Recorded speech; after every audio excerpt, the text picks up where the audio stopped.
Sports.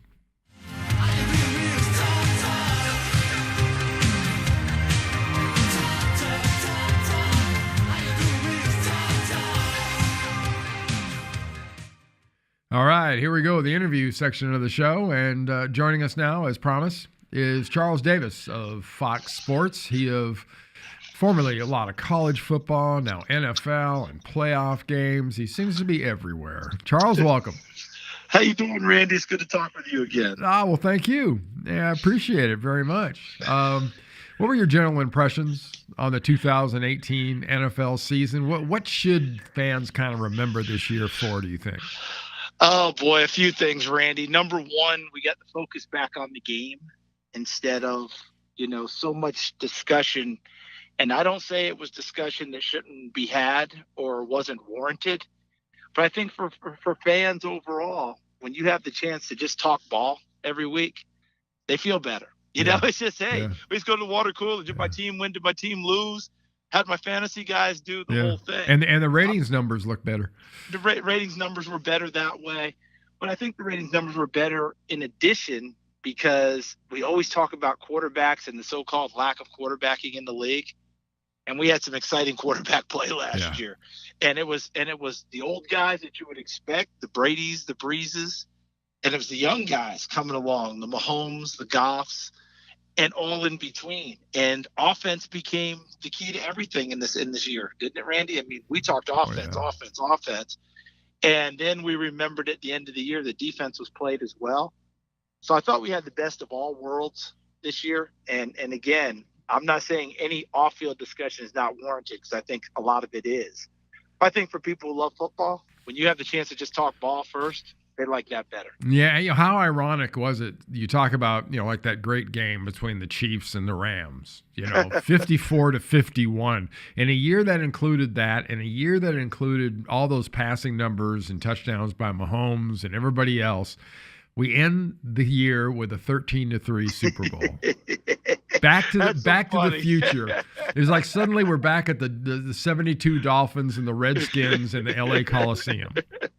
That is so funny you bring that up because that's so true. And I think in that 72 game, I'm not sure Bob Greasy for the Dolphins threw it 10 times. No, probably not. In the entire game. Yeah. It was Zonka, it was Kick, it was Mercury Morris. They built a 14-0 lead and probably would have pitched a shutout, save for the Garo Yepremian block field goal, tried to throw the ball. Mike Bass picks it off in the air and takes it back, and it's 14-7. Yeah. But, the Dolphins thoroughly dominated the game overall. But you're right, and I really think that the pendulum started to swing a little bit, Randy. After that 54-51 game, we ended up having that Thursday night where New Orleans and Dallas played, and New Orleans was the hottest team in the league at the time, and Dallas held them to 10 points and beat them 13-10. Yeah. And I thought, okay, yeah, we can play defense in this league. It's still evident. It's still out there. But you're right. For most of us, we all expected a game at least in the 20s with New England and the Rams. At least in the 20s. And we end up with the game that we got, which I thought was a fine game. I think for other people, it's the worst Super Bowl. It was boring. It was this. And I was like, that game was 3-3 at one point, tension building. Every drive meant something. These defenses had to play well. I was all in on it, and I know most people were like, "Yeah, it was awful. It was terrible." And that's probably because we set the expectation at 54-51. Yeah, I'm an offensive guy. I like to see points and yards and excitement and, sacks and picks and all that fun stuff. All the fun stuff. But that's just me. Yeah, and listen, you're not alone, and I think most people feel the same way you do. And I thought we would get defensive play in a game that involved everything that you talked about. In a lot of ways, the year before we got that, didn't we? Oh, yeah. With Philadelphia and New England. Because that game had everything you wanted and thrills, chills, and spills on offense. But what decided the game ultimately? A defensive pass rush that knocked the ball out of Tom Brady's hands and allowed Philadelphia to go up 8 points. Yeah. So, yeah, you had everything you were looking for with one big defensive play that changed the course of it. This one, it was a lot more defense, and then New England put together, finally, the one offensive drive that broke the game open.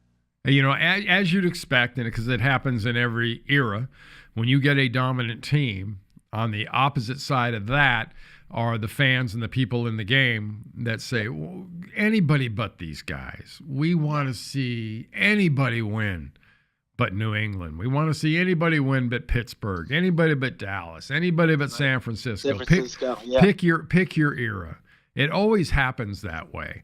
Now, on the college football side, how come we don't hear that too often with the Alabama-Clemson situation? Because right now, that's looking to be, and I know you're not there on a regular basis anymore, right, but I know you also kind of keep your foot in that water. But yeah. Why don't we hear that very often about that being just a game that right now is dominated by two teams? Yeah, that's a good point. And I think part of it is college football is a lot more regional in structure than the NFL. The NFL is truly across the board national. So when you end up with Clemson and Alabama taking on each other every year, it seems like now, down the stretch at some point, there is some of that discussion. But because it's so regional, the Pac-12 fans are like, we're not even watching anymore. Who cares? You guys deal with that. The NFL is a little more of a different thing because it's in your face every week, and the Super Bowl itself is a national holiday that we just haven't declared yet. Everybody's tuning in on that one. The college football playoff, you kind of tune in if you feel like it. If you love college football, you're watching. But if there's two teams that you're tired of watching, you kind of check out. And no one has, and I shouldn't say no one, but you don't hear about the holiday party on Monday night to watch the college football playoff. Everybody coming over, hey, got a spring. You just don't have it. It's not the same. Like you say, regionally that might happen, but nationally that doesn't happen. No. Look, the Clemson Alabama fans, they were just upset they had to travel all the way to California for this one. Yeah. They would have said, hey, why don't we just play this in Atlanta? Yeah. Well, I did hear hot comments from people out there in the Bay Area that were like, well, how come our stadium's not like this when the Niners playing this thing? Says that stadium was electric. That was really fun. It's got it's got something to do with the product, folks. It does. The product and those fan bases support their programs like crazy. I mean, Randy, you know all about both of those programs because of where you're based, and you have your foot in both worlds too. But you also know that Clemson, for years prior to this run, thought of themselves, carried themselves. Their fan base thought of themselves the same way. Truly is an SEC team. Yeah. That just wasn't playing in the SEC. The fan support was there. The athletic, the ability to get talent was there. The way that they looked at themselves, anytime they had a chance to play an SEC team, they were fired up for the whole competition. But for years, they didn't crack the code because, in the ACC, they had to go through Florida State for so long, and that was difficult for them to do. And they couldn't quite get it. Tommy Batten had a good but not great. And this guy, Dabo Swinney, comes along, and they're like an SEC team totally now. They don't rebuild, they reload. That fan base, which has always been there, has a chance to really stick their chests out now and be the top bully on the block and say, you got to come get us now. And their facilities, oh, my God, they are off the charts. Like anywhere you want to go with facilities, Clemson can step up and say, ours is as good as anyone. Oh, theirs is amazing. That thing is phenomenal what they do. And they play a fun style of ball. They're fast breaking on offense. The defense comes after you, gets after you, whole deal. And what I was most impressed by was this year was, Randy, you remember that defensive front four all had a chance to go out in the draft last year. Oh, yeah. And all of them came back. And you know what our worry is, right? When all those kids say they're coming back, do they come back and play a year like Jadeveon Clowney did at South Carolina, where you don't play all out, you play to protect yourself, and you understand why, but you don't get the best for your team. Or like Ed Oliver at Houston. Right, Ed Oliver at Houston. But guess what we got? We got kids who came to play, wanted to win another national championship, and they did. And that was really impressive to see. Are you looking forward to this draft coming up? It's going to be it starts on April 25th, 26th, 27th. And the fun thing for me is I know it's been moving around for a while, but this year it's going to be in Nashville. And this seems like a pretty good matchup. I think it's a great matchup. Do you remember last year when the Titans revealed their new uniforms? Oh, yeah. And they took it downtown for the reveal? And it was a monster event. And you're talking about this is just what they're going to wear in a game, guys. Okay? And everybody turned out for the whole thing. And I talked to a couple of people in the NFL, and they said, that event did help swing the tide for them. That event showed us that people will turn out. And if they're going to turn out for a uniform reveal, you know they're going to turn out for the NFL draft. Oh, yeah. So that's going to be a fun time. I'm looking forward to it. I remember when they started moving the draft around, Randy, I was like, okay, this is going to be interesting what they do. Chicago, first couple of years. Philadelphia, 1 year was off the charts. Yeah. They moved it to Dallas. Dallas went ahead and eclipsed it, as Dallas typically does. Yes. And guess what? We're gonna have another big event in Nashville. So I'm excited about it. I think it's great for the fans of the NFL to all get a piece of this thing. Yeah, it is. It's gonna be an epic, especially from an entertainment standpoint. You're gonna see the country stars. You're gonna see all the music stars. It will be a huge event. You and I ought to go in a week early and make sure we're on every one of those invite lists somehow, some way. Because those stars, the show they're going to put on, and a lot of them are big football fans or big sports fans. So it's not just, them making an appearance and leaving.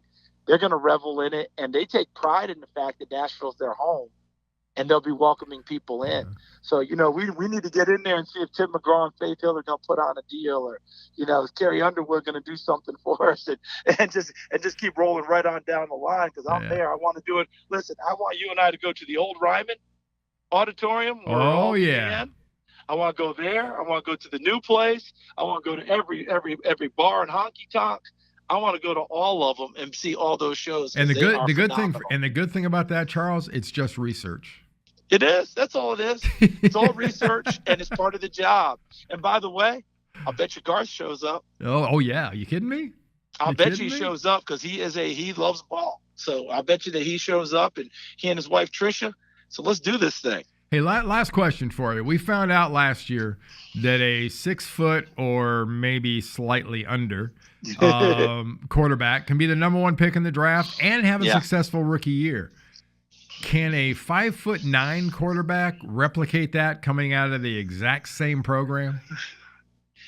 He can, if you're going to build around him and make it possible for him. Look, those inches don't seem like a whole big difference. Mayfield is a stout 6 foot, 6'1". This kid's a little slighter, but a lot faster. What I'm watching, Randy, when I see tape, I do see him make throws out of the pocket. Not to the same extent that Russell Wilson did coming out of Wisconsin. Right. I think that was kind of underrated about Russell. But still, you'll see some of them, and you'll see some of those highlights that roll. There's one in particular I was watching. I forgot who they were playing, but it's shown from his perspective from behind him, and he makes a throw. And we use the term throwing a guy open way too often. Yeah. Okay, we've blown it out of the water. Among other terms, yeah. Among other terms, right? But he throws one to a spot and lets the receiver go get it from dead in the pocket. So, yeah, he knows how to find sight lines. I mean, Breeze managed to do it well. Obviously, Fran Tarkenton did it through his career. They've done that their whole life. He's always been short. It's not like he went from 6'5" down to whatever. So he knows how to play the game. And it's going to be a very interesting deal to see just how high he goes. Because right now, sitting at 4, the Raiders have 3 first-round picks.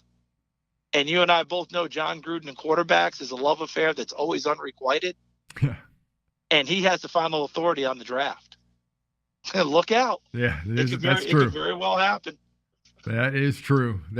Hey, Charles, thank you so much for joining me. I really appreciate it, as always. And best of luck to you when it comes to the draft and everything this offseason. Thanks a lot, Randy. It's always great talking with you. Best of you and your family. We'll talk soon. All right. Hey, by the way, Kevin Carter, Nashville. Yes. KC is connected up there. We'll get him to get us in those joints. KC is totally connected up there. I mean, things don't move. Things don't move in Nashville unless they call KC first. So I'm with you. All right, Charles. Thanks. Be good. All righty. Bye-bye.